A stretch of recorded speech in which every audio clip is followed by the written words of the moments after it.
मैं भूल चुका हूँ क्या क्या हम लोग पढ़े थे, क्या क्या हुआ था, क्या क्या इंसिडेंट्स हुए थे। ठीक, एक वार हुआ था आई थिंक, जिसके कारण ये हिटलर का जन्म हो रहा था। कौन सा वार हुआ था?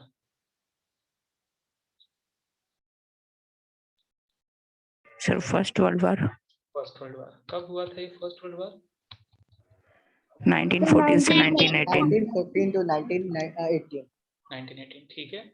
इसमें दो ग्रुप थे। ग्रुप कौन कौन से थे? एलाइड पावर और central power. Allies and central.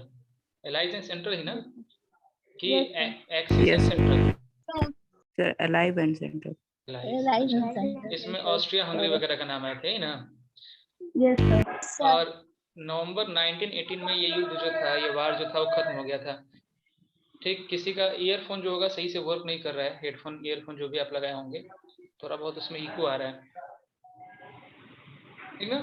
तो उसमें हम लोग देखे थे कि 1918 में जब ये खत्म हो गया था तो उसके बाद एक रिपब्लिक का फॉर्मेशन हुआ था। अपूर्वा, एक रिपब्लिक का फॉर्मेशन हुआ था जिसको कहा गया था क्या?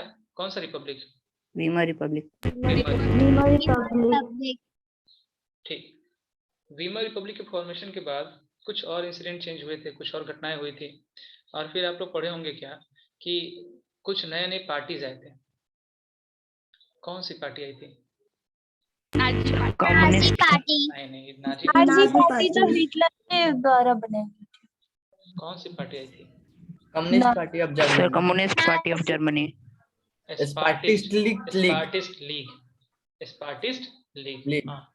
इनकी भूमिका वैसी थी, और इनके बीच में और जो बाकी आपके वीमर रिपब्लिक थे इनके बीच में हमेशा प्रॉब्लम चलते रहता था, यही था ना? Yes sir. ठीक है। Yes, और sir. सपोर्ट उनके पास भी था काफी अच्छा खासा। और फिर हम लोग देखे थे क्या हुआ था कि वीमर रिपब्लिक ने जो भी मुआवजा देना था, कंपनसेशन देना था, उसके लिए उसने इग्नोर कर दिया था। फिर फोर्सेस जब किए गए तो कुछ रूर जैसा एरिया जो था वो कैप्चर कर लिया गया, और फ्रांस जो था उसके ऊपर अपना फोर्स लगाना शुरू कर दिए। तब के फिर एंट्री होती है यूएस की। नहीं, उसके पहले ही क्या हुआ कि उन्होंने बहुत सारे नोट छापने शुरू कर दिए, हाइपर इन्फ्लेमेशन का सिनेरियो बन चुका था। और फिर यूएस इंटर करता है, यूएस उसको हेल्प करता है, ठीक है। लेकिन फिर क्या होता है कि पूरा द ग्रेट डिप्रेशन आता है उस टाइम पे। बताइएगा अगर हम सही बता रहे होंगे तो। द ग्रेट डिप्रेशन आता है, और ग्रेट डिप्रेशन आने के Yes, बाद sir. क्या होता है कि पूरी की पूरी जो वर्ल्ड में यूरोपियन कंट्री जो होंगे उन सभी का इकोनॉमिक स्टेबिलिटी जो होगा वो खत्म हो जाता है। इकोनॉमिकली वो अपने आप को एस्टेब्लिश नहीं कर पाते हैं सही से। और ऐसे सर वो में कैसे होता है एक बार और बता दीजिए ना। नहीं, अब वो हम फिर अभी नहीं बताने वाले हैं, ठीक ना। फिर आप कभी पर्सनली मुझसे पूछ लीजिएगा, फिर उसमें हम लोग काफी इंसिडेंट चले जाएंगे। सर वो तो वो लोग नोट छापते हैं, इस वजह से सारी प्रॉब्लम्स क्रिएट होती है सर, ज्यादा करने के कारण ना। फिर मतलब पढ़ाई का यही हुआ, नोट छापने का काम तो सिर्फ हाइपर इन्फ्लेमेशन होता है। अमेरिका आता है उसको हेल्प करने, लेकिन जो हेल्प करने आता है कंट्री वो खुद गरीब हो जाता है। वो क्यों हुआ? इसके बारे में हम लोग शेयर मार्केट के बारे में पढ़े थे लोग। सर तो वो फर्स्ट वर्ल्ड वॉर में मतलब अमेरिका हेल्प कर रहा था। सर कब हेल्प कर रहा था? आप कहे थे एग्जांपल लेके ए बी और सी, सी जो हेल्प कर रहा है ए बी को, मतलब वार के टाइम। तो सर कौन से वार के टाइम में हेल्प कर रहा था America? America first world war में तो हेल्प किया ही है, रशिया के अगेंस्ट, जर्मनी के अगेंस्ट था ही अमेरिका, ठीक है। लेकिन 1923 से जब यहाँ पे वो लोग हाइपर इन्फ्लेमेशन वाला काम करना शुरू कर दिए, काफी अधिक नोट छापना शुरू कर दिए, तो फिर एक तुमको याद होगा कि एक पर्सन को भेजा गया था, एक इकोनॉमिस्ट आए थे, और उस इकोनॉमिस्ट ने हेल्प करना शुरू किया था जर्मनी को, कि जर्मनी जो होगा वार लोन्स जो भी होगा उसको अब अच्छे से क्लियर करेगा with the help of America.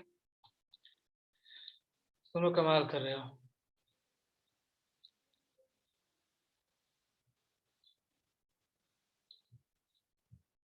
चलिए पीछे आते हैं हम लोग, जरा देख लें अब।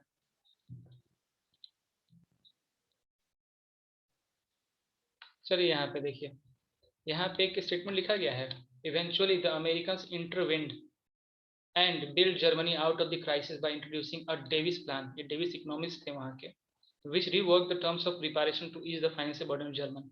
ये कब की बात हो रही है? ये 1923 के बाद की बात हो रही है, ठीक ना। और वर्ल्ड वार कब खत्म हुआ है?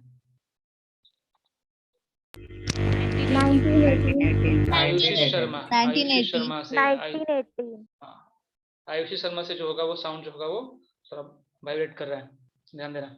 1918 में, तो 1918 में वो जर्मनी के अगेंस्ट था अमेरिका, और यहाँ 1923 में वो जर्मनी के सपोर्ट में है, इकोनॉमिकली सपोर्ट में है, जिसके बारे में तुमने पूछा भी था कि अगर इकोनॉमिकल सपोर्ट कर रहा है तो कंडीशन रखेगा कि नहीं रखेगा। तो हाँ, जाहिर सी बात है, इकोनॉमिकल सपोर्ट कर रहा है तो कंडीशंस रखेगा, और उसने कंडीशंस रखे भी थे, बहुत सारे कंडीशन रखे थे, इसके बारे में हम लोग डिस्कस नहीं किए, काफी सारे कंडीशंस वो रखे थे, नहीं पढ़ना है हम लोग को, ठीक। लेकिन फिर क्या होता है कि फिर 1929 के करीब में यहाँ पे वॉल स्ट्रीट एक्सचेंज जो होगा वहाँ उसका क्रैश कर जाता है। क्यों क्रैश करता है ये भी मैंने बताया था, वैसे बुक में नहीं है, बस इतना ही जान लो कि वॉल स्ट्रीट एक्सचेंज जो होगा वो क्रैश कर जाता है। फिर क्या होता है कि अमेरिका के जो बैंक होते हैं, फैक्ट्रीज होते हैं, वो बंद होना शुरू होते हैं। अमेरिकन का जो यूएस होता है, यूएसए, उसका खुद का इनकम जो होगा वो डिक्रीज कर जाता है, और डिक्रीज कर जाता है तो रिजल्ट ये होता है कि अब वो खुद का हेल्प कर ही नहीं सकता, तो किसी और की क्या हेल्प करेगा, ठीक। और ऐसे में लगभग यूरोप में हर एक कंट्री में सिचुएशन क्रिएट होता है कि लोग जॉब के लिए कुछ भी करने को तैयार थे, जॉब में कुछ भी करने को, सिर्फ पैसे के लिए कुछ भी करने को रेडी थे। तो मैंने कुछ फिगर भी दिखाया था आपको कि प्लैंक कार्ड लेकर वो लोग घूमते थे। यहाँ पे देखो, ये जो फिगर है कि लोग जो होंगे एक लाइन पे सोए हुए हैं, sleeping on the line, depression के टाइम पे सोने का जगह भी नहीं मिल रहा है, ठीक ना। तो ये सारे सिचुएशन के बारे में हम लोग पढ़ चुके थे, गरीबी पूरी तरीके से आ चुकी थी, ठीक। लोग जो थे वो डर रहे थे कि जो अमीर है वो भी डर रहे थे कि धीरे धीरे मेरे पैसे खत्म होंगे और हम भी गरीब हो जाएंगे। क्या हुआ, कुछ रिमाइंड हुआ दिमाग में कि सब उड़ चुका है? Yes, sir. Yes, Yes, sir. Maximum का तो लग रहा है कि Yes, sir. सब जो होगा ना, बुक जो होगा उसको बंद करके बैठ गए हो तुम लोग, कभी पढ़े भी नहीं हो कि आज क्या पढ़ना है, क्या टॉपिक, उसके बारे में आप लोग डिस्कस भी नहीं किए हो।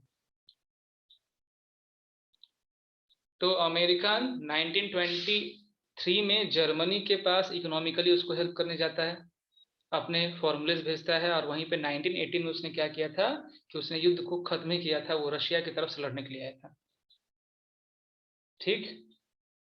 अब यहाँ पे कोई कंफ्यूजन है? No, sir. No, sir. Priyansh Gautam को मेरा बाल याद आ रहा है। बाबू, मुझसे गर्मी बर्दाश्त नहीं होती, हम हर साल यही काम करते हैं, गायब कर लेते हैं, ठीक है, ट्रिम कर लेते हैं एकदम छोटा छोटा। देखो कितना अच्छा है, तुम भी करा लिया करो।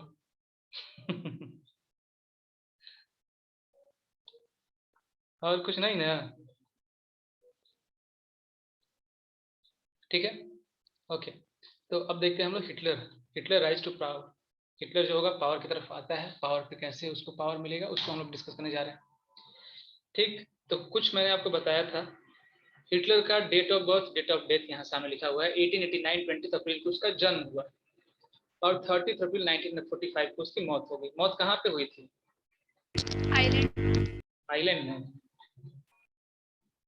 बर्लिन के एक बंकर में, जहाँ पे उसने सुसाइड किया था।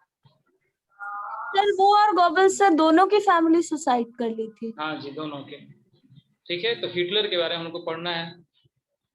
तो date of birth and date of death सामने दिख रहा है आपको।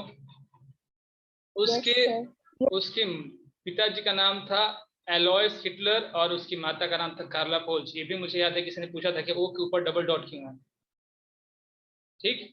जन्म हुआ था उसका ऑस्ट्रिया में, और लिंज नाम का एक जगह है, लिंज के नजदीक उसको पाला गया था, जो कि जर्मनी के अंदर है। उसका 1913 में जर्मनी में आता है, और जर्मनी में आने के बाद वो क्या होता है, जर्मनी की आर्मी ज्वाइन कर लेता है फर्स्ट वर्ल्ड वॉर में, ठीक है। और 1919 में उसने जर्मन वर्कर्स पार्टी जो थी वो ज्वाइन की, जो कि जर्मनी के हिसाब से उसका एब्रिविएशन जो था वो था DAP, ठीक। और फिर 1921 में वही जो जर्मन वर्कर पार्टी होगी वो बनती है नाजी पार्टी, और उसका वो लीडर बन जाता है। समझ में आई बात? देखो, सबको कंक्लूड करना, 1921 में वो लीडर बना, और 1923 में जो होगा जर्मनी के अंदर हाइपर इन्फ्लेमेशन की सिचुएशन आती है, यानी कि हिटलर का रूल उस समय तक बहुत ही पावरफुल हो गया था। याद आ रही बात? Yes, sir. सर वो ऑस्ट्रेलिया से सर जर्मनी क्यों आया आर्मी फोर्स करने? देखो, वो ऑस्ट्रेलिया नहीं है, ऑस्ट्रिया है, ऑस्ट्रिया। ये मैंने भी वही बोला। ये देखो, रुक जाओ, बहुत पीछे हम लोग चलते हैं।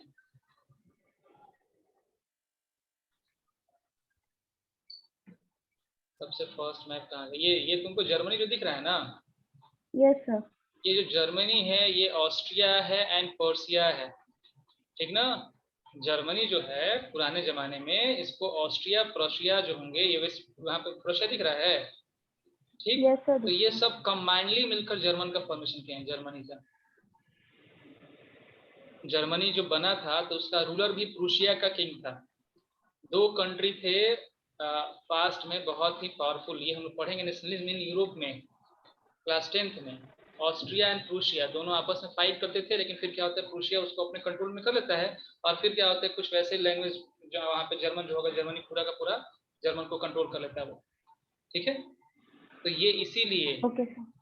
ऑस्ट्रिया प्रूशिया कोई अलग नहीं है, जर्मन के साथ ही है। ऑस्ट्रेलिया नहीं है, ऑस्ट्रेलिया एक अलग आइलैंड है एक तरीके की, ठीक। और कोई क्वेश्चन यहाँ पे? सर हम्म, ये जो बर्लिन था उसने सुसाइड अपने फैमिली के साथ बंकर में किया था, और जैसे कि आपने कहा कि हिटलर ने भी बंकर ही में किया था, तो वो लोग बंकर ही में क्यों करते थे? कौन कौन सुसाइड बंकर में किया था? बर्लिन की पूरी फैमिली ने। बर्लिन की नहीं सर, हिटलर और गोबल्स की, जो उनका वो था पीए था सर, उन दोनों की ना। हिटलर यस और उसके सर। साथ का जो सपोर्टर था Yes, उसने sir. ना उन्होंने बर्लिन, family की। बर्लिन जर्मनी में एक जगह है बर्लिन, तब की कैपिटल सिटी, उसका बंकर, बंकर क्या होता है जहाँ पे सेना बहुत अधिक रहता है, जहाँ पे काफी अधिक एम्युनिशन होते हैं, तो वहां पे उन्होंने सुसाइड कर लिया था। किसका क्वेश्चन था ये, दृष्टि का था क्या? Yes, sir. दृष्टि, बर्लिन एक प्लेस है और सुसाइड एक ही बार हुआ है, किसके कब, तो हिटलर और गोबल्स ने किए हैं, ठीक ना। और उसके बाद जो तुम्हारे हेलमुथ के फादर थे वो अपने ऑफिस में अपने आप को शूट किए, वो भी जगह बर्लिन ही था। Okay, sir. ओके,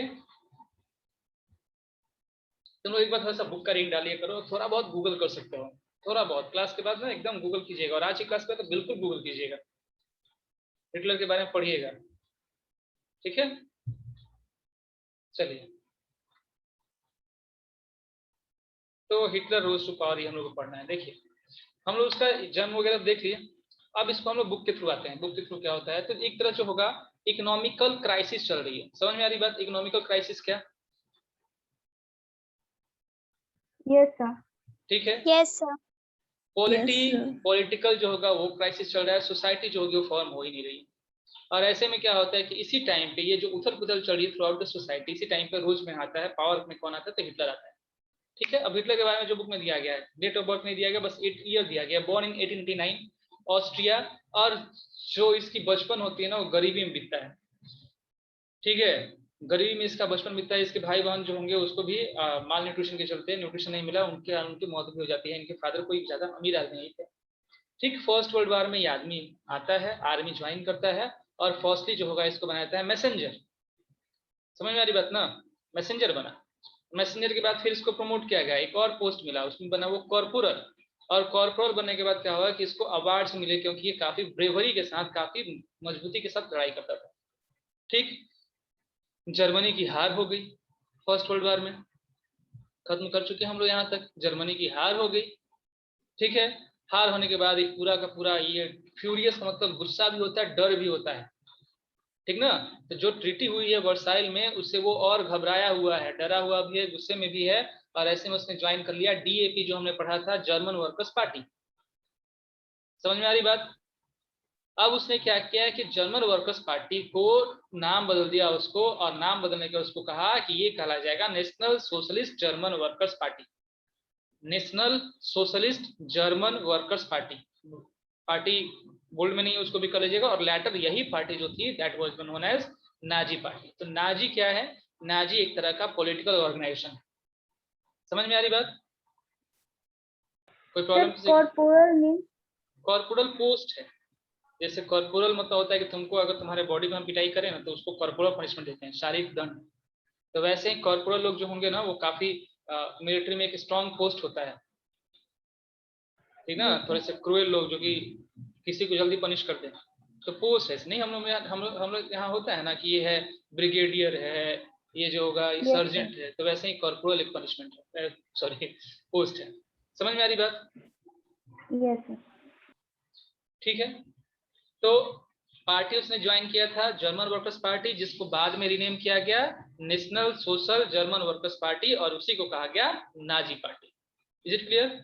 अब आगे देखते हैं। अब 1923 में ये पावर में नहीं है। 1923 में जिसमें पूरा का पूरा प्रॉब्लम चली जर्मनी के अंदर, ये पावर में नहीं है, ठीक है। तो ये क्या करता है, ब्रेवेरिया जर्मनी के ही अंदर, उसको कैप्चर करने के लिए वो बर्लिन में मार्च करता है। बर्लिन अपने ही कंट्री के अंदर मार्च करता है, मतलब अपने ही कंट्री में जो वीमर रिपब्लिक है उसको हटाने के लिए उसने मार्च करना शुरू कर दिया। बताओ, अपनी कंट्री के ऊपर अगर तुम अटैक करते हो तो तुमको क्या कहा जाएगा? देशद्रोही। वेरी गुड, व्हाट कहा जाएगा? देशद्रोही। ठीक है, देशद्रोही। ठीक, तो वो क्या होता है कि ये कैप्चर करने का ट्राई तो करता है, पावर सीज करने का ट्राई करता है, लेकिन वो फेल हो जाता है। उसको अरेस्ट कर लिया जाता है और उसको जो होगा ट्रीजन यानी कि देशद्रोह के अपराध में जेल में बंद कर दिया जाता है। ठीक है, लेकिन सजा तो उसको करीब कई सालों की हुई थी, लेकिन कुछ ही महीनों में क्या होता है कि लोगों का प्रेशर बनता है, उसको रिलीज कर दिया जाता है। समझ में आई बात? रिलीज कर दिया गया, पीपुल का पावर बन रहा है, यानी कि पीपुल के अंडर, पीपुल के मन में जो होगा हिटलर अब एक तरीके से क्या लीडर बनना शुरू हो चुका है। यस ठीक, अब यही टाइम आता है 1930s में, जिस समय ग्रेट डिप्रेशन आया था, और मैंने कहा था कि ग्रेट डिप्रेशन में लोग कोई भी काम ढूंढ रहे थे ना, और वैसे सिचुएशन में अगर कोई आपको ऑफर करे कि तुम मेरा सपोर्ट करो, हम तुमको बहुत बेनिफिट देने वाले हैं, तो जाहिर सी बात है कि मैक्स ऑफ द पर्सन जो होंगे उस पर्सन के सपोर्ट में चले ही जाएंगे। कंडीशंस वैसे क्रिएट हो चुके थे, ठीक ना। तो देखिए हो गया 1929 में बता रहा है कि बैंक कोलैप्स कर गए, बिजनेस बंद हो गए, वर्कर का जॉब खत्म हो गया, और ऐसे में जो होगा नाजी का प्रोपेगेंडा आता है कि हम आपको अब आपकी लाइफ को और इन्हांस कर सकते हैं और अधिक आपकी लाइफ को हम प्रमोट कर सकते हैं। तो ऐसे में क्या होता है कि वो उनके मन में होप्स, स्टीड होप्स यहाँ पर वर्ड दिया है, नाजीज प्रोपेगेंडा। प्रोपेगेंडा मतलब अपने प्लान, ठीक है। ये एक बेटर फ्यूचर का जो होगा प्रोपेगेंडा उनके होप्स को स्ट्रिक्ट करता है, बढ़ाता है। और 1928 में, मतलब कि 1929 के पहले जो वोटिंग हुई थी, इलेक्शंस हुए थे, उस इलेक्शन में नाजी पार्टी को सिर्फ 2.6% वोट मिले थे, ठीक ना। लेकिन वही 1932 में जो होती है इलेक्शन, उसमें नाजी को 37% वोट मिलते हैं। समझ में आ रही बात? तो पहले क्या था कि डिप्रेशन के पहले नाजी पार्टी को उतना सपोर्ट नहीं था, लेकिन डिप्रेशन में जो इसने प्रोपेगेंडा दी, जो अपने प्रॉमिसेस इसने किए, लोग के मन में इतना फेमस हो गया कि ये सबसे बड़ी पार्टी बनकर उभरी 1932 में। अब देखो यहाँ पे कंडीशन समझना है थोड़ा बहुत। 37% वोट मिला है, तो सरकार किसकी बनेगी? नाजी की बनेगी, किसी और की बनेगी? नाजी।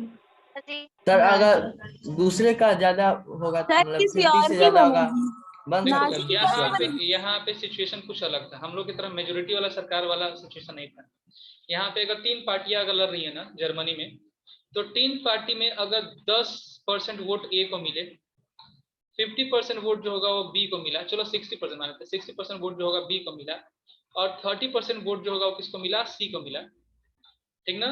ये 3 अगर हमें मिल गए तो सरकार कैसे बनेगी? तो ए के 10% मेंबर होंगे, यानी कि टोटल अगर 100 मेंबर हैं तो 100 मेंबर में से 10 मेंबर ए के रहेंगे, 60 मेंबर बी के रहेंगे, और 30 मेंबर जो होंगे वो सी के रहेंगे, ठीक ना। तो जितना अधिक आप वोट लेकर आइए उतने आपके इलेक्टिव रिप्रेजेंटेटिव होंगे। ये सिचुएशन था जर्मनी का। समझ में आ रही बात? मेजोरिटी वाला नहीं था कि बी का 60% मिल गया तो बी जो होगा बी अपनी सरकार बना लेगा, नहीं। ये कोलिशन गवर्नमेंट हमेशा जब भी सरकार बनती थी, गठबंधन वाली सरकार बनती थी, सभी के लोग रहेंगे, जितना वोट लेकर आइए उतना सीट आप लीजिए, ऐसा सिचुएशन था।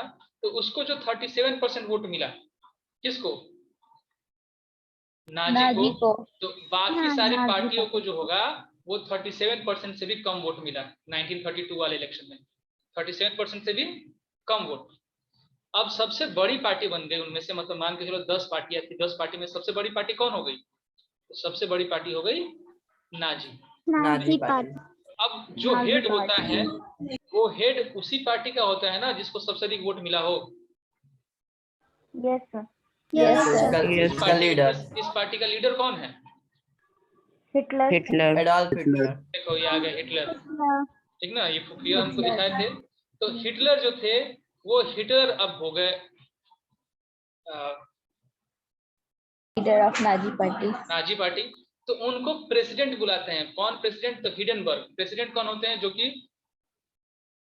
हिडेनबर्ग। शपथ दिलवाते हैं। शपथ दिलवाते हैं ना प्रेसिडेंट। पीएम अगर होगा तो पीएम को कौन, पीएम को पोस्ट कौन प्रोवाइड करता है? प्रेसिडेंट प्रोवाइड करते हैं। तो हिडेनबर्ग उनको बुलाते हैं और बोलते हैं कि तुम चांसलर बन जाओ। जैसे पीएम है तो जो हाईएस्ट पोजीशन होता है कैबिनेट मिनिस्टर का, उसको बोलते थे चांसलर। तो उसको कहते हैं कि अब तुम बन जाओ क्या? चांसलर। समझ में आ रही बात? तो पावर कैसे आता है हिटलर के पास, ये तुम समझ चुके ना? यस। ठीक, बहुत अच्छी बात, ध्यान रखिएगा ये चीज की पावर कैसे चांसलर आता है। मतलब प्राइम मिनिस्टर। हाँ, चांसलर मतलब प्राइम मिनिस्टर का पोस्ट है। ठीक है। अब हिटलर के बारे में हम लोग थोड़ी बहुत और जान ले कि हिटलर था क्या? था एक पावरफुल स्पीकर था, बहुत ही पावरफुल स्पीकर था। पावरफुल स्पीकर मतलब किसी के सामने अगर बोल देना तो लोग समझेंगे कि यही चीज होगा सबसे बेटर है। रजनीश कुमार, रजनीश रजनीश अपना वीडियो ऑन करो। रजनीश अपना वीडियो ऑन कीजिए जल्दी। तब से आपको हम देख रहे हैं, आप मोबाइल लेकर घूम रहे हो। ठीक है सर, गलती से लिया था। तो तुम क्लास क्यों नहीं कर रहे हो? तुम उस समय से देख रहे हैं तुम घूम ही रहे हो, और अभी तुम बेड पे गए, लेट कर तुम क्लास करना शुरू किए। फेस दिखाओ अपना। कॉपी कहाँ है तुम्हारी नोट करने के लिए?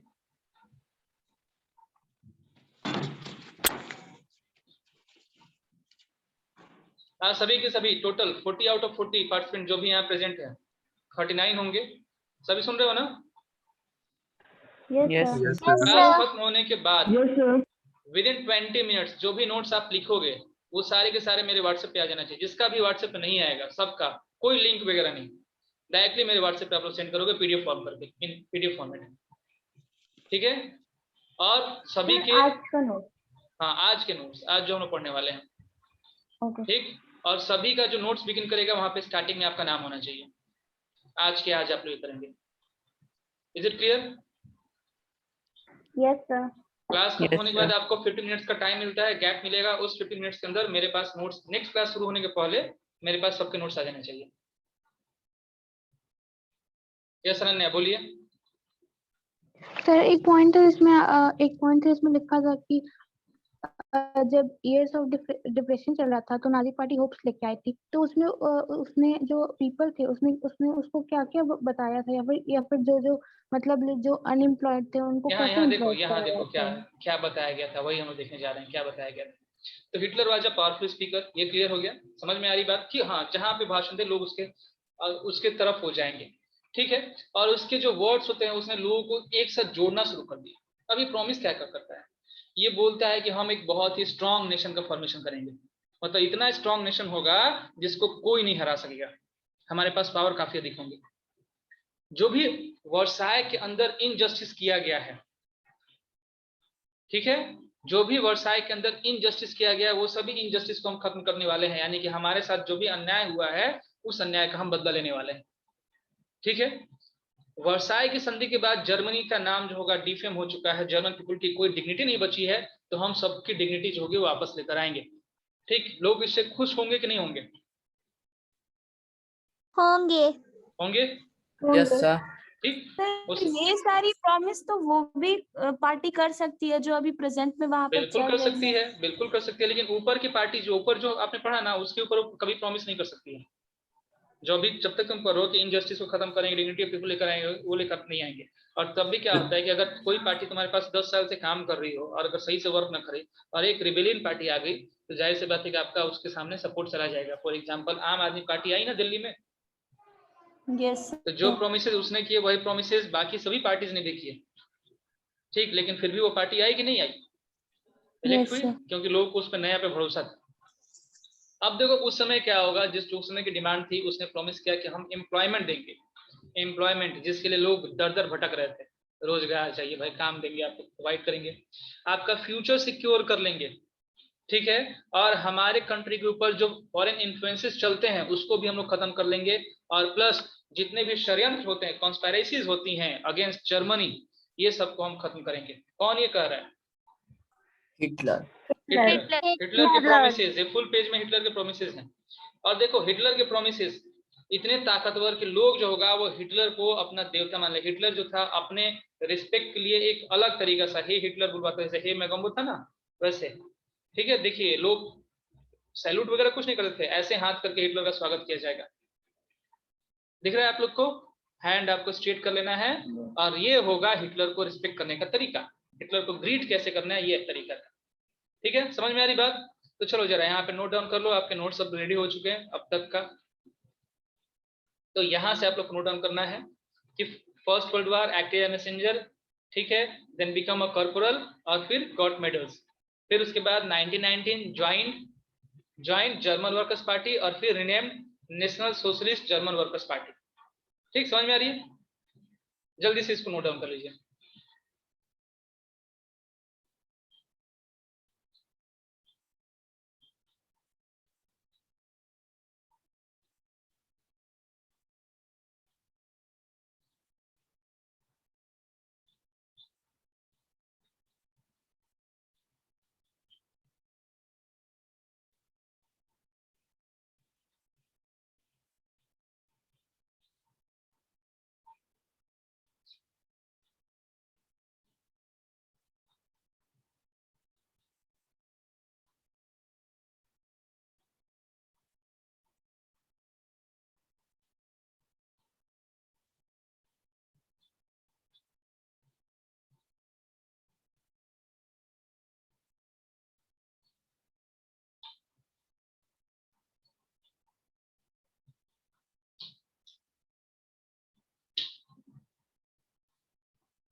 Sir done.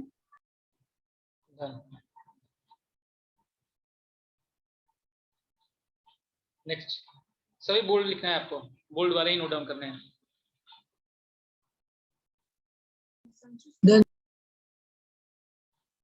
सर अभी बचा था थोड़ा सा। अच्छा ठीक है, लिख लो, जल्दी कर लो।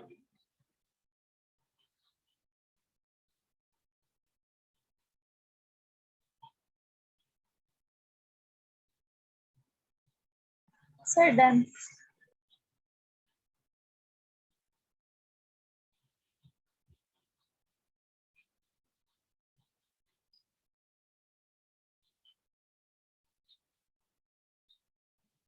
सर ये भी लिखना है? हाँ, सारे बोल्ड पॉइंट।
सिर्फ बोल्ड वाले लिखो प्रियांश, और कुछ समझना ही नहीं है। बोल्ड में जो भी दिख रहा है वो नोट डाउन करते जाइए।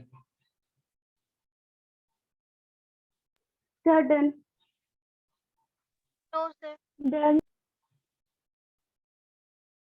किसी का बाकी बचा हुआ है? यस सर, Yes, एक sir. Yes, sir. Okay. Sir एक वर्ड बस पहले वाले स्लाइड का बचा है सर, एक वर्ड पहले वाले, तो 1 मिनट दिखाइए। डन ना? ओके, एक लाइन बचा हुआ है सर। एक लाइन बचा हुआ है 1932। Yes sir.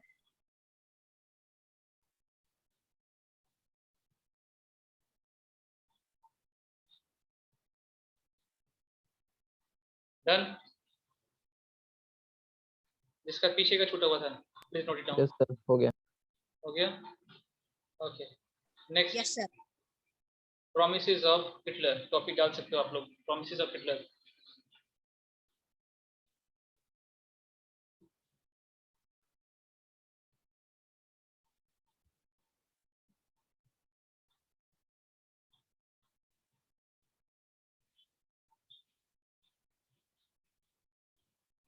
हाँ, सिर्फ आज का ही नेट सुन करना हुआ है, आज का ही। राइज ऑफ हिटलर से लेकर सेंड करना है सभी को।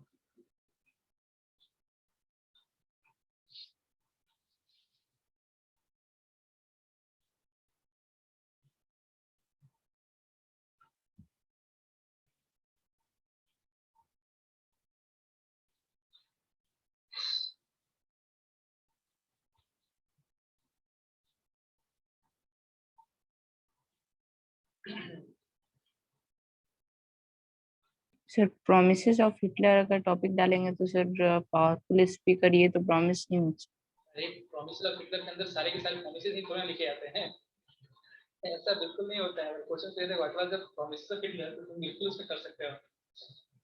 शुरू करोगे वहीं से कि he was a powerful speaker, his words moved people, उसके बाद ये क्या क्या करता है। Sir done. Done. No sir. Done sir. No sir. No sir, अभी बहुत बचा है। सर नो सर भी नहीं हुआ।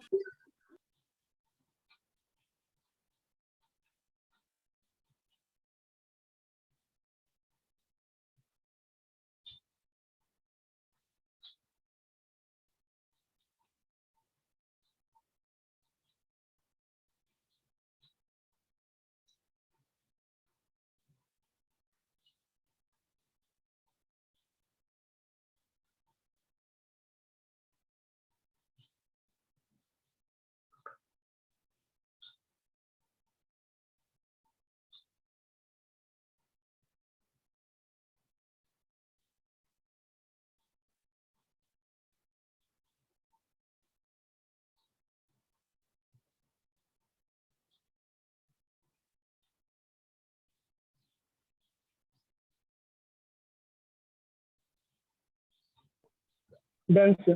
डन। Sir done. सर अभी नहीं, एक एक, ठीक है, एक पॉइंट है। सर क्या आपने हेडिंग बताया था? Promises of Hitler.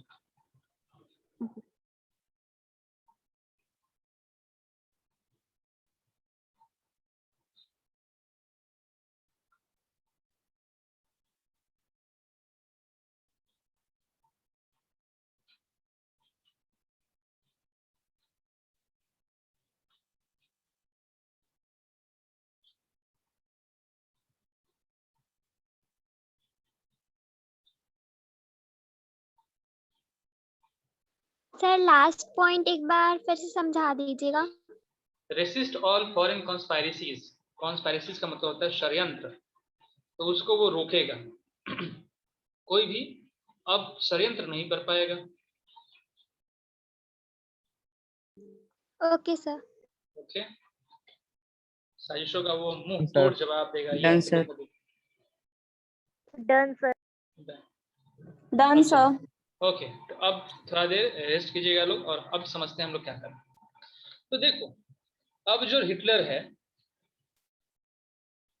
वो क्या करता है ना कि लोगों को आडंबर, आडंबर तुम्हें समझ में आ रहा है? आडंबर क्या होता है? No sir. आडंबर मतलब दिखावा, दिखाने के लिए कि हम बहुत बड़े आदमी हैं, बहुत तुम्हारे लिए काम करेंगे, ठीक है, तुम्हारे लिए काफी कुछ करने वाले हैं, हम दिखा रहे हैं कि यहाँ से यहाँ रोड बना रहे हैं, रोड बन रहा है कि नहीं बन रहा है। झूठा दिखावा जो होता है उसको आडंबर बोलते हैं, रिचुअल्स एंड स्पेक्टिकल्स, ठीक है। तो इसके बारे में वो समझ चुका था कि यहाँ के लोगों को बेवकूफ बनाना है ना, ठीक ना, तो खूब अधिक आडंबर करो, खूब ढोंग करो, और क्या होगा कि ढोंग जितना करोगे ना उतना ही मास जो होगा मोबिलाइज हो जाएगा। मास मोबिलाइजेशन का मतलब होगा कि उतना ही अधिक जो होंगे लोग तुम्हारे तरफ अट्रैक्ट हो जाएंगे, ठीक है। वो बड़े बड़े रैलियां करता है और बड़ी बड़ी पब्लिक गैदरिंग करता है, बहुत बड़ी बड़ी रैलियां और पब्लिक गैदरिंग, यानी कि वहां पे लिमिटेड लोग नहीं, जितने अनलिमिटेड लोग आना है आ सकते हैं, ठीक। और वो दिखाता कि सबको क्या होगा कि एक सेंस ऑफ यूनिटी जो होगी वो सबको लेकर आनी है। और ऐसे में क्या किया ना कि अपना एक स्टाइल चेंज करना शुरू किया। हिटलर को अगर सपोर्ट करना है तो तुम कुछ करो, कुछ यूनिक सा करो। कुछ यूनिक सा क्या करो, तो उसको अपना जो होगा वो रेड बैनर बनाया, फ्लैग बनाया, जिसके ऊपर स्वास्तिक, समझ में आ रहा है स्वास्तिक क्या होता है? Yes sir. यस स्वास्तिक सर। वो लगवा Yes, दिया। sir. नाजी सैल्यूट जो तुमने देखा हाथ में, हाथ लंबा करने के बाद, ठीक है, वो सैल्यूट उसने स्टार्ट करवा दिया। रिचुअलाइज कर दिया राउंड ऑफ लॉ, जब तालियां बजती ना, तालियां भी एक रिदम बजनी चाहिए, जैसे आप लोग स्काउट क्लैपिंग करते होगे, ठीक है। यस तो सर। यहाँ पे उसने जो क्लैपिंग भी एक अलग तरीके से उसने करवाना शुरू कर दिया हिटलर ने, ठीक। और क्या होगा कि अब ये चीजें ये सिग्निफाई करना शुरू की थी, यहाँ पे किसका फोर्स चल रहा है, तो हिटलर का फोर्स चल रहा है।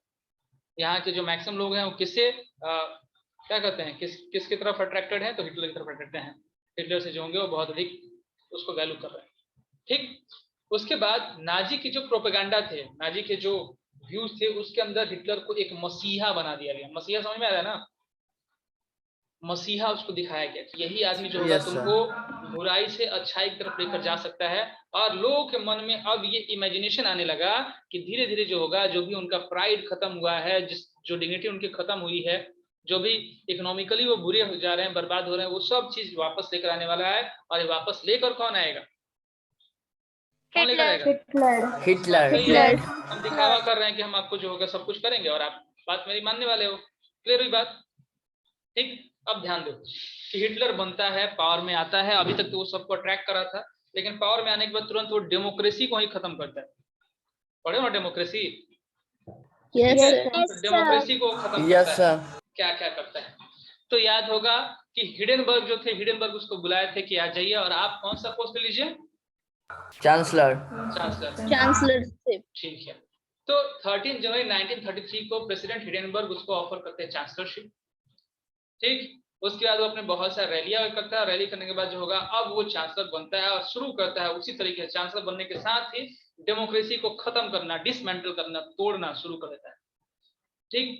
पहला काम क्या होगा, तो जर्मन का जो पार्लियामेंट था, जर्मनी का रिस्टैग जिसे कहा जाता था, वहां पे क्या हुआ, फरवरी में अचानक एक आग लग गई। अचानक मिस्टीरियस पावर, समझ रहे हो? आग लगी, कौन लगाया पता नहीं, लेकिन आग लग गई और मैक्सिमम जो डॉक्यूमेंटेशन थे वो जल के खाक हो गए, बर्बाद हो गए। और हिटलर क्या किया कि अब इसके लिए रिस्पॉन्सिबल बनाना शुरू कर दिया। जो अपोजिशन पार्टी है ना, वीमर रिपब्लिक है, बाकी सारी पार्टी जल रही, उसके ऊपर उसने लगाना शुरू किया, उन्होंने आग लगाया, ठीक। आप लोगों को भी क्लियर हो सकता है कि कौन आग लगाया, लेकिन कहीं लिखा नहीं गया है, मिस्टीरियस पावर, इसलिए वर्ड डाला गया है, ठीक। और उसके बाद उसने क्या किया कि एक रूल लगा दिया, फायर डिक्री ऑफ 28 फरवरी 1933। जनवरी में बनाया गया इसको प्रेसिडेंट, और फरवरी में ही क्या हुआ कि इसने फायर डिक्री ला दिया। फायर डिक्री कुछ नहीं है, बस एक नियम है, एक नियम का समूह है जिसको फायर डिक्री यहाँ पे कहा गया है।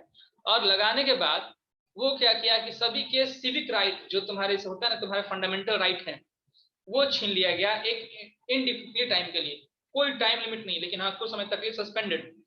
ना तो तुम अपने मर्जी से बोल सकते हो, ना कुछ छाप सकते हो, और ना ही तुम किसी जगह पे जमा हो सकते हो। जो भी चीजें वीमर रिपब्लिक ने दी थी वो सभी चीजें छीन ली गई, ठीक। समझ में आ रहा है क्या क्या हो रहा है यहाँ पे?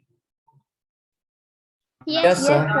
Yes, sir. आग लगवाया, फिर एक अध्यादेश लाया और उसने कहा कि हाँ अब ये आपके पावर नहीं है, सबके पावर गायब कर दिए। सर वही आग लगवाया था कि मतलब सस्पेंस था? सब सस्पेंस है। लोग कहते हैं साकेत सिंह ऑफ करो माइक अपना, ठीक ना। उसके बाद वो क्या होता है कि अपने आर्क इनमीज उसके ऊपर वो भिड़ गया, आर्क एनिमीज का मतलब होता है कट्टर पंथी लोग, कट्टर दुश्मन। कट्टर दुश्मन समझ में आ रहा है ना? Yes, sir. हाँ, इसलिए मैंने Yes, लिख दिया है sir. उसको हिंदी में कट्टर शत्रु। उसको उसने क्या किया कि उसके ऊपर फिरा। कट्टर शत्रु कौन थे? तो वो थे मोस्टली कम्युनिस्ट, जो कम्युनिस्ट एक पार्टी थी ना, यस सर। वो Yes, लोग। sir. और उनके Yes, नेताओं sir. को पकड़ता है।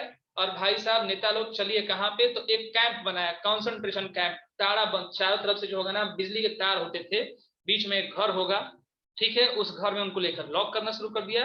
और जो भी उसके चारों तरफ जो वायरिंग की गई थी, उस वायरिंग में हमेशा करंट फ्लो करेगा, भागने का ट्राई कीजिए आप। समझ में आ रही बात? ठीक है।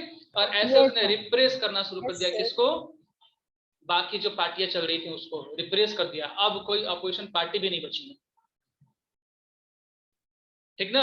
और सर जो टोटल कॉमन पीपल थे 6808। अभी कॉमन पीपल के पास आया नहीं है। अब देखो कॉमन पीपल कब आता है। 6808 अगर पाइप्स थे, एक जगह है डूस्ट्रॉफ नाम का जगह, वहां पे 1445 सिर्फ और सिर्फ कम्युनिस्ट की थी। अब इसका मतलब ये है कि सिर्फ वो कम्युनिस्ट के पीछे नहीं पड़ा था, लेकिन इसके अलावा 52 टाइप्स ऑफ विक्टिम रखा था अपने लिस्ट में। ये 52 टाइप्स ऑफ पर्सन जो होंगे, इनको हम छोड़ने वाले नहीं है, पूरे के पूरे कंट्री के अंदर कहीं भी मिल जाए, उनमें से एक कम्युनिस्ट। बात है समझ में? ठीक है। तो पार्टी मेंबर्स तो थे ही, साथ साथ जो होंगे, जो लोकल पीपल थे इस 52 में, इनमें से भी काफी लोगों को जो होगा वो कैप्चर करता है, और कैप्चर करने के बाद कंसंट्रेशन कैंप पे जो होगा डालना शुरू करता है। रिप्रेस का मतलब मैंने लिखा है, देखो ब्रैकेट में लिखा है दमन, कुछ उर्दू वर्ड ही है, दमन। ठीक, समझ में आई बात? यहाँ पे क्या किया वो, अभी तक इसने सिर्फ क्या किया है, अपोजिशन को खत्म किया है, और जो आपका right to freedom of speech होता है उसको वो लेकर भाग गया, गायब कर दिया, नहीं मिलेगा किसी को, कुछ भी नहीं बोल सकते हो। ठीक है, नोट करना है आप लोग कि आगे बढ़े। Sir, note करेंगे. सर नोट करना है। डिस्ट्रक्शन ऑफ डेमोक्रेसी से नोट कीजिए, उसके पहले वाले पॉइंट को अगर आप मिस करना चाहो मिस कर सकते हो, कोई दिक्कत नहीं है। Sir, वो लिखना शुरू कर दिए थे सर. क्या लिखना शुरू कर Yes, चुके थे? sir. Yes, sir.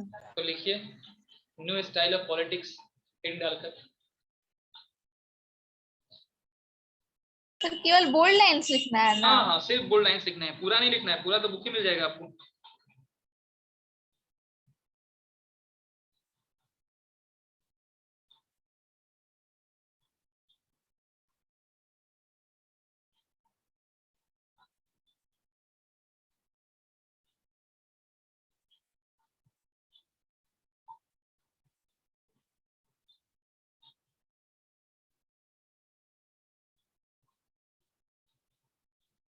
Sir done. Done. No sir. No sir. No, sir. हाँ बिल्कुल भेजना होगा कुलसुम।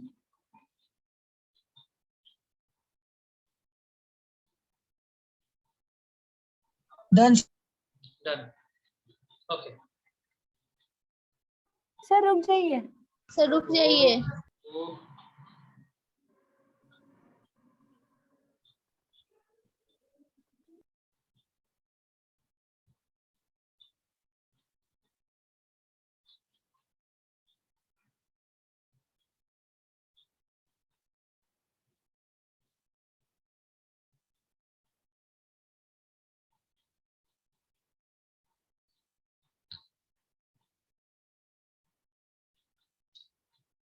अब जाते हैं नेक्स्ट स्लाइड पे।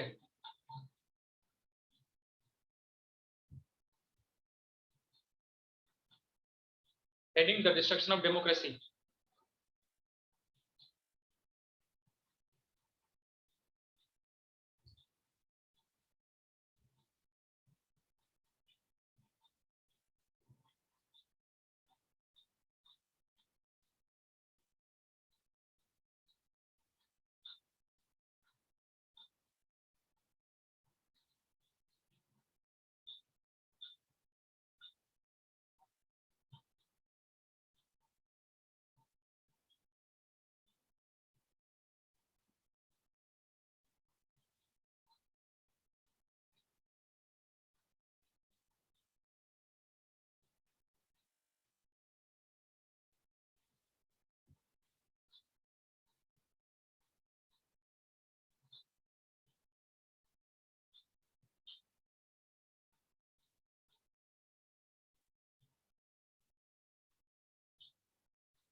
Done sir.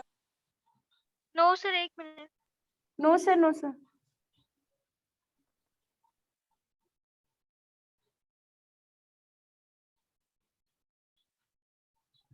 Sir done. एक मिनट रुक जाइए। Sir 1 minute. हाँ 1 मिनट काफी होता है।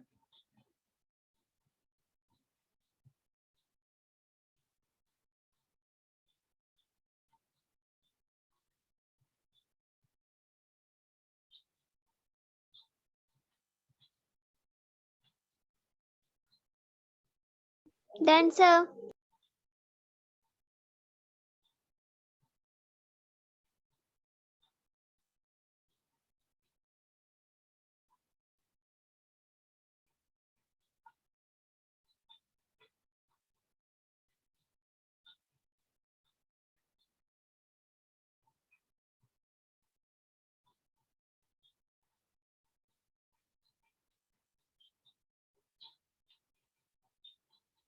यहाँ बस आपको समझ लेना है, इसमें कुछ ऐसा नहीं है कि जो आप नोट ना करोगे तो याद नहीं रहेगा। जो भी पॉइंट आपको याद रहे उसको आप छोड़ सकते हो।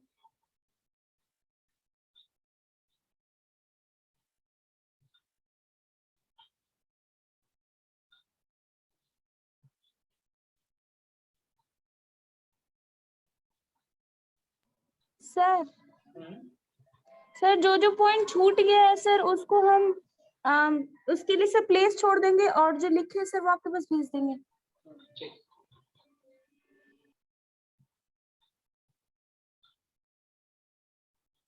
तनिषा है क्लास में?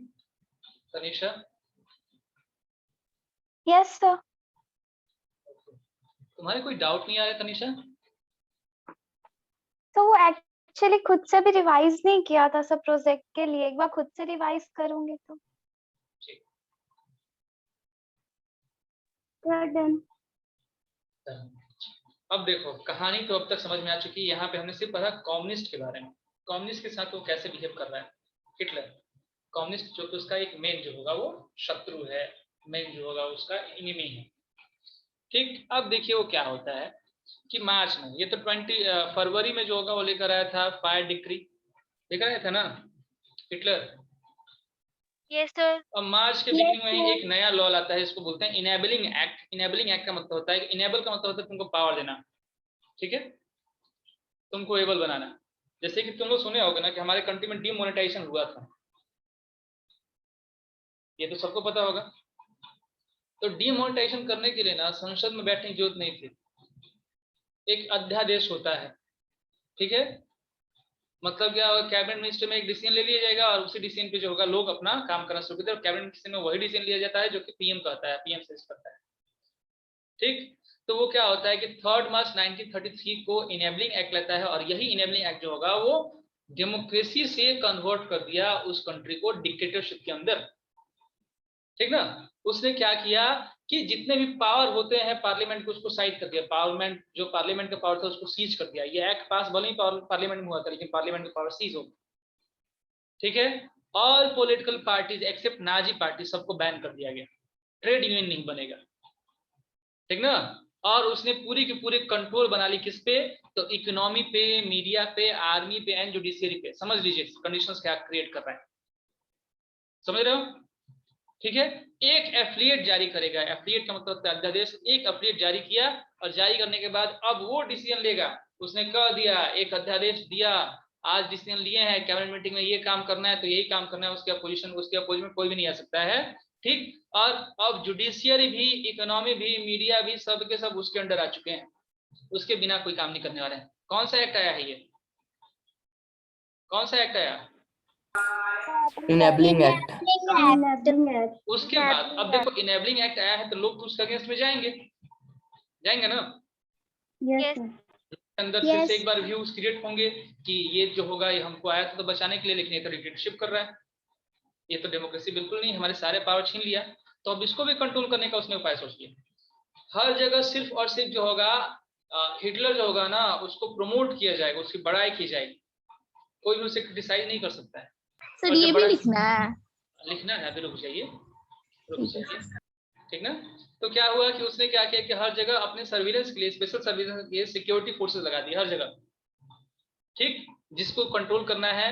एक रेगुलर पुलिस था जो कि ग्रीन यूनिफॉर्म में रहेगा, उसके बाद एसे रहेंगे स्टॉर्म ट्रूपर्स, ठीक है, एसे स्टॉर्म ट्रूपर्स कहा जाता था उनको।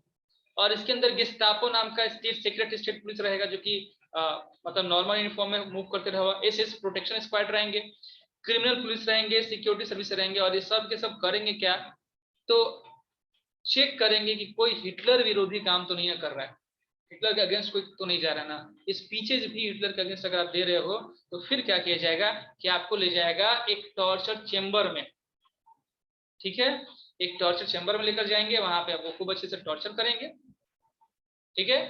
आपको हम अच्छी तरीके से पकड़ कर कंसंट्रेशन कैंप में जो होगा वो डाल देंगे। जब चाहेंगे तब आपकी मर्जी के बिना अरेस्ट कर लेंगे, और बहुत अधिक तुम अगर ट्राई किए तो तुमको हम डिपार्ट कर देंगे, यानी कि देश से बाहर भेज देंगे, भगा देंगे। समझ में आ रही बात? कंडीशंस देख लीजिए। अब क्या हो गया, पावर आया हिटलर के पास कि नहीं आया? आ गया सर। आया। ठीक है, कैसे ये डेमोक्रेसी से डिक्टेटरशिप में बना, आई थिंक आप लोगों को क्लियर हो चुका होगा, ठीक। यहाँ पे एक कंसंट्रेशन कैंप का डिफिनीशन है, a camp where people were isolated and detained without due process of law. नियम कानून कुछ नहीं, कोई ट्रायल नहीं हुआ, कोई केस नहीं हुआ, और सीधे जो था उसको डाल दिया गया उस कैंप के अंदर। और ये जो था it was surrounded by electrified barb wire fences, ठीक है, चारों तरफ से इसको जो surround किया अपोज था। करता था उसी को। हाँ, जो ये देखो ये कंसंट्रेशन कैंप है, ये इतने सारे लोगों को इसने कंसंट्रेशन कैंप में डाल दिया। और ये देखिए ये बीच में एक आपका मतलब कि यहाँ पे वैसे तो दिखाया नहीं गया है, यहाँ पे जनरली जो होते हैं ना वो बहुत ही वाइल्ड एनिमल्स रहा करते थे, जो वाटर एनिमल्स होंगे ना पूरा हमेशा पानी भरते रहेगा, जो बीच में गड्ढा दिख रहा है ना, यस ठीक। सर। और यहाँ पे आपके वायर्स रहेंगे। अब तुम भागने का ट्राई करो, भागो, जहां से भागते हो। ये देखो ये सिचुएशन है वहां पे, ये कंसंट्रेशन कैंप है पूरा का पूरा, ठीक। अब हिटलर के अगेंस्ट कोई जाएगा तो वो जाएगा। हाँ, पीपल यहाँ पे एंजॉय नहीं कर रहे हैं, वो फिगर दिया गया है, ये कंस्टिट्यूशन कैंप के बाद का इमेज है। यहाँ पे एंजॉय करने को नहीं गया है,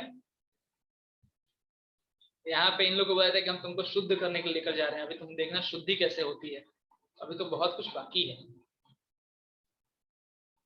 ठीक है। समझ में आई बात? कोई कंफ्यूजन अभी तक? Yes sir. है, अभी भी कंफ्यूजन है?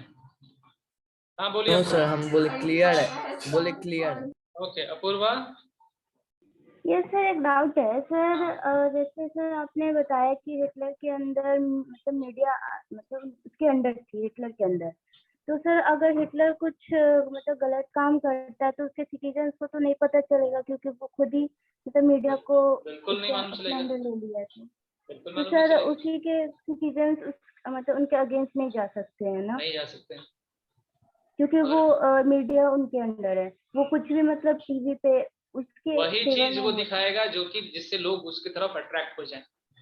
वो कभी भी ये शो नहीं करेगा हम कितने ब्रूटलिटी के साथ जो होगा सिटीजन को जो और होगा वो सर ट्रीट कर रहे हैं। न्यूज़पेपर से तो कर सकते हैं ना, क्या? न्यूज़पेपर या पैम्पलेट, न्यूज़पेपर या पैम्पलेट से भी इसको तो। सेंसरशिप बोलते हैं। सेंसरशिप लगने के बाद ना आप कर सकते हो, बहुत कुछ कर सकते हो, स्पीच दे सकते हो, सब कुछ कर सकते हो, लेकिन आप करने जाइए, करने के लिए उसने रखा है ना सीक्रेट पुलिस, यस रखा हुआ है ना, आप उसके अगेंस्ट बोल कर दिखाइए। अगर आप बोले तो आप गए कंसंट्रेशन कैंप में, ठीक है, और कंसंट्रेशन में गए, गेटोज में गए, तो फिर गैस दिया जाएगा आपको, और गैस देने के साथ साथ स्मेल कीजिए, और फिर सीधे जो होगा आप छापिए जहां जाकर छाप सकते हो, ठीक ना।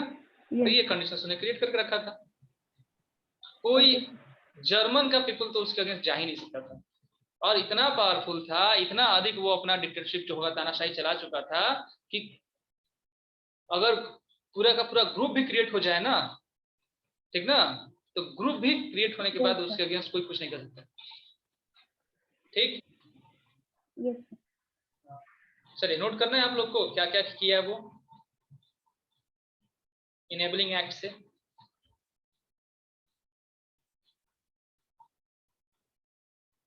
बाहर वाला नहीं था श्रीजा, ये तो अंदर वाला ही था, ये भी जर्मनी का ही था, ये भी जर्मनी का ही था, बाहर का कहाँ है।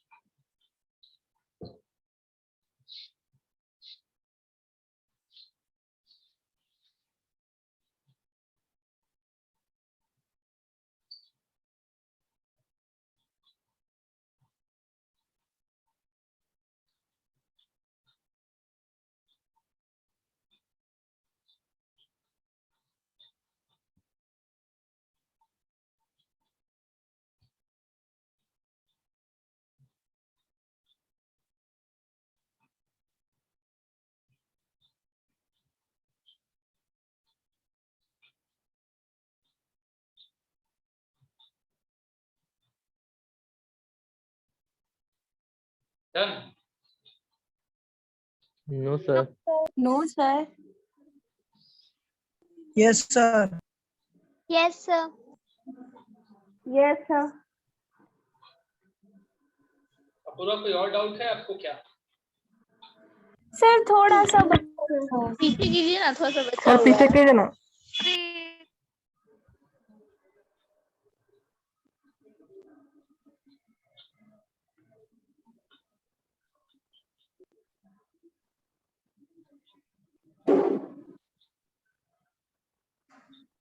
Done, sir. अब कोई और नहीं बोलेगा ना पीछे करने को? Next.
Done, sir. No sir.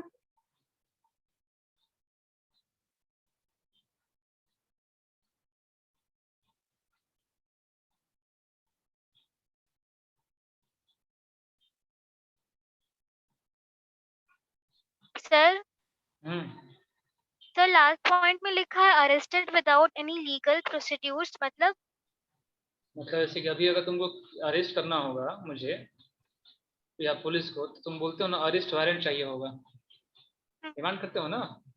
Yes sir. तो अरेस्ट वारंट कौन देता है? लीगल प्रोसीजर के थ्रू होता है, कोर्ट उसको देता है कि हाँ जाइए अरेस्ट करके आइए, ऑर्डर देगा तभी किसी को अरेस्ट किया जाएगा। Sir, done. यहाँ पे ऐसा कुछ नहीं, जाइए पुलिस उठा कर ले नो आइए। सर। ठीक है Kulsum? Yes sir. Sir, done. Done. Sir done. Okay, अभी और कुछ है क्या नोट करने के लिए? कंसंट्रेशन कैंप ये समझ चुके हो तो नोट करने की कोई नेसेसिटी नहीं है। ये फिगर देख लिया आप लोग। अब देखते हैं रिकंस्ट्रक्शन कैसे बनाना शुरू करता है और पूरा का पूरा वर्ल्ड वार इसमें खत्म करना है हम लोग को। ठीक है, देखो हिटलर बहुत कुछ बुराई भी नहीं कर रहा है। हिटलर अपने कंट्री के अंदर ना बहुत सारे इकोनॉमिकल बेनिफिट के लिए बहुत सारे पॉलिसीज लेकर आता है। जैसे उसने क्या किया कि सबसे पहले एक इकोनॉमिस्ट को नियुक्त किया जिसका नाम था हाजमस साट। ठीक है, सचात तुम लोग पढ़ सकते हो। ठीक, इसको उसने नियुक्त किया जो कि उसका इकोनॉमिक मिनिस्टर था, और एम किया कि पहले सबको एम्प्लॉयमेंट देंगे, सभी को एम्प्लॉयमेंट देंगे। प्रॉमिस किया था ना उसने। Yes sir. ठीक, उसी Yes, समय जो था एक कार बनी थी वॉक्सवैगन, अभी भी चलती है हमारी कंट्री में, एडवर्टाइजमेंट तुम लोग देखते होगे, जर्मनी की कार है वॉक्सवैगन। वो उसने Yes, अभी प्रोड्यूस क्या? करना शुरू किया और प्रोड्यूस करने के बाद क्या हुआ कि जर्मन में उसने उसको कहा कि ये पीपुल्स कार है, ये जो वॉक्सवैगन है ये पीपुल्स कार है, इसको हर एक लोग जो होगा वो यूज कर सकता है, देखो ये कार बनी हुई है, ठीक। और इसका प्रचार भी यही करता था कि अब देखो जर्मनी के लोगों की स्थिति सुधरना शुरू होगी, तो जर्मनी में लोग सेटिस्फाई होंगे नहीं होंगे, भले ही हमारे साथ प्रॉब्लम क्रिएट कर रहा है, लेकिन देखो एक कार दे दिया, हमें जॉब दे दिया, एम्प्लॉयमेंट दे दिया, तो जर्मनी के लोग खुश। सबको एक एक कार दिया था कि सर बस अरे एक वो कार कार दिया। दिया नहीं किसी को, मतलब कम अमाउंट में कार बनना शुरू हो गया। कार देने का मतलब सबके घर कार नहीं पहुंचा रहा है, एक कार बना जिसका प्राइस काफी कम था, लोग इसको अफोर्ड कर सकते थे, ठीक है, समझ में आ रही बात? ओके, मूविंग है। अब देखिए अब उसने किया क्या क्या और चीजें, अब उसने कहा था कि हम आपके साथ जो गड़बड़ हुआ उसको वापस लेकर आएंगे ना। तो 1933 में लीग ऑफ नेशंस बना था, लीग ऑफ नेशंस में मतलब 1918 में बना था लीग ऑफ नेशंस, जिसमें सभी कंट्री मिलकर डिसाइड करते थे कि हाँ हमें क्या करना है, क्या वर्क करना है, हम किसी को अटैक नहीं कर सकते।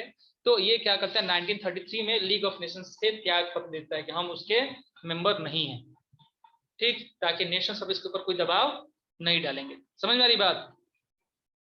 ठीक। और यहीं से क्या होता है कि वो अटैक करना शुरू करता है 1936 में, बिगिन कर दिया इसने सेकंड वर्ल्ड वार एक तरीके से। और राइनलैंड, याद होगा राइनलैंड, ठीक है, जिसको फ्रांस एंड बाकी जो पावरफुल फोर्सेस थे उसने अपने कर लिया था, उसको उसने जीत लिया, राइनलैंड को जीत लिया, ठीक। ऑस्ट्रिया जो थोड़ा बहुत पार्ट था ऑस्ट्रिया का, जो ऑस्ट्रिया पर्सिया मिलकर जर्मनी का फॉर्मेशन करते हैं, ऑस्ट्रिया का जो पार्ट बचा हुआ है उसको उसने जर्मनी कंट्रोल ले लिया 1938 में, ठीक है। क्यों लिया? क्योंकि ऑस्ट्रिया में भी जर्मन लोग थे, तो उसने कहा कि अगर ऑस्ट्रिया में जर्मन लोग हैं तो दो जगह जर्मनी नहीं चल सकती है, बात समझना, ठीक है। तो जितने भी जर्मन लोग हैं उन सभी के सभी एक लोग हैं, उनका एक एम्पायर होगा, उनका एक ही लीडर होगा, ठीक ना, बात आ रही समझ में? ऑस्ट्रिया एंड प्रूशिया, तो प्रूशिया तो पोलैंड कंट्रोल में आ गए थे, प्रूशिया ने जर्मन के ऊपर कंट्रोल कर लिया था, ये जर्मनी बनी है, प्रूशिया ने फॉर्मेशन किया है। और ऑस्ट्रिया जो बचा है, क्योंकि वहां पे भी जर्मन लोग थे, उसने भी उसको अपने अंडर कर लिया, स्लोगन दिया कि one people one empire one leader, ठीक, क्लियर है? Yes sir. ओके। उसके बाद उसने क्या किया कि सुडेनलैंड जगह का नाम है, सुडेनलैंड जो था उसको चेकोस्लोवाकिया जगह से छीन लिया, जीत लिया उसने, ठीक ना। पूरे कंट्री में अपना जो होगा वो पावर दिखाना शुरू कर दिया, पूरे कंट्री पे अपना अधिकार दिखाना शुरू कर दिया, ठीक है। और ऐसे में क्या होता है कि इंग्लैंड उसको सपोर्ट कर रहा है, ध्यान देना, ऐसे में इंग्लैंड उसको सपोर्ट कर रहा है, सपोर्ट कर रहा है क्या मतलब पूरे के पूरे बाकी यूरोपियन कंट्रीज उसके अगेंस्ट जा रहे हैं, लेकिन इंग्लैंड कह रहा है कि नहीं, क्योंकि उसको भी लगता था कि वर्साय में जर्मनी के साथ काफी कुछ गलत हुआ है, और ऐसे में ये जो जर्मनी होगा, ये जर्मनी इस तरीके से बिहेव कर सकता है, ठीक, क्लियर हो रही है आप तक? Yes sir. ठीक है, यस सर। अब बहुत जल्द ही लोगों को लगा कि अब उनकी डेस्टिनी जो होगी बदलने वाली है, क्योंकि जो जो प्रोमिसेस किया था हिटलर वो पक्का करने वाला है, ठीक। अब आगे वो क्या करता है, ऐसे में क्या होता, क्या रूड भी तो लिया था। नहीं, रूड नहीं, अभी रूड को उसने अभी कैप्चर नहीं किया, अभी देखो अभी और क्या क्या हो रहा है। अब हिटलर को इतना चीज कर लिया तो उसको शांत हो जाना चाहिए था, क्योंकि लगभग अपना जो भी उसको अपनी डिग्निटी चाहिए थी वो तो वापस उसको मिल गई थी, लेकिन वो अभी भी चाह रहा है कि नहीं हमको अभी भी युद्ध करना है, अभी भी लड़ना है, रुक जाइए समीर, अभी बहुत कुछ नोट करना है आप लोग को, ठीक ना। तो सचाट जो होंगे, सचाट कौन थे? सचाट कौन सर थे? Economic minister. हाँ, इकोनॉमिक मिनिस्टर। उसने उसको कहा कि भाई आप युद्ध ना करो, हिटलर को उसने सजेशन दिया कि आप युद्ध ना कीजिए, आप वार में अधिक खर्च ना कीजिए, रीआर्मेंट में अधिक खर्च ना करो, हमको अभी भी फाइनेंस का प्रॉब्लम हो सकता है, ठीक है। लेकिन यहाँ पे सोचने समझने वाली की कोई जगह नहीं थी, तुरंत उसने सचाट को ही छोड़ दिया, हटिए जाइए भागिए यहाँ से, ठीक ना। नया इकोनॉमिक्स मिनिस्टर लाएंगे, वो जो होंगे वो इकोनॉमिकली हमको सपोर्ट करेगा, सचाट हटा दिए गए। यहाँ से क्लियर हो रहा है कि हिटलर की मेंटलिटी सिर्फ यही थी कि उसको युद्ध करना था और अपना पावर एस्टेब्लिश करना था सभी जगह, ठीक ना। और Yes, वो समझ रहा है कि अगर रिसोर्सेज मेरे पास घट रहे हैं तो रिसोर्सेज हम ला सकते हैं, मेरे कंट्री का रिसोर्स घट गया, हम दूसरे कंट्री पर अपना अधिकार जमा लेंगे, वहां के रिसोर्सेज को अपने कंट्री के अंदर लेकर चले आएंगे। और ऐसा करने के लिए उस कंट्री पे उसको क्या करना पड़ेगा, क्या करना गुलाम पड़ेगा? बनाना पड़ेगा। हाँ, गुलाम बनाना पड़ेगा, अटैक करना पड़ेगा, वार करना पड़ेगा, ठीक।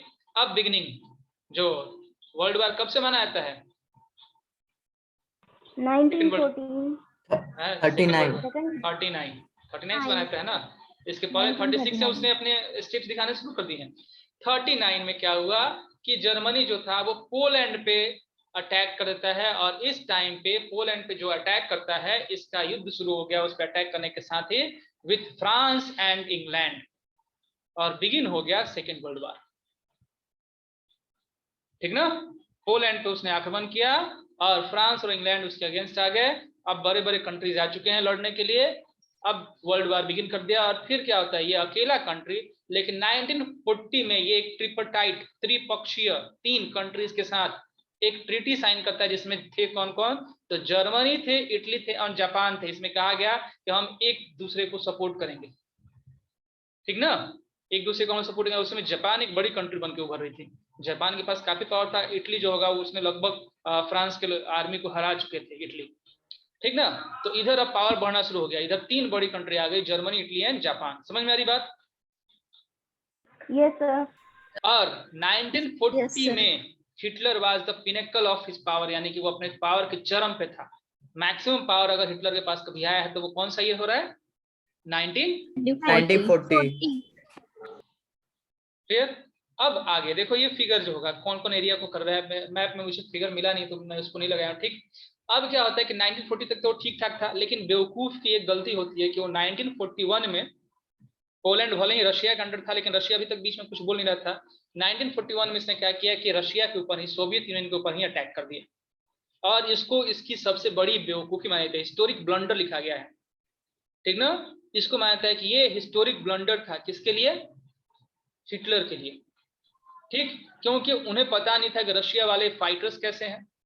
रशिया में रेड्स और ग्रीन नाम के 2 टीम बने थे, यहाँ पे बना था ना गेस्टापो, अलग तरह के लोग बने थे, एसएस हम लोग बोले थे। तो वहां पर रेड्स एंड ग्रीन्स होते थे, रेड्स जो कि एकदम आक्रामक, अटैक कर देंगे तुरंत, ठीक ना।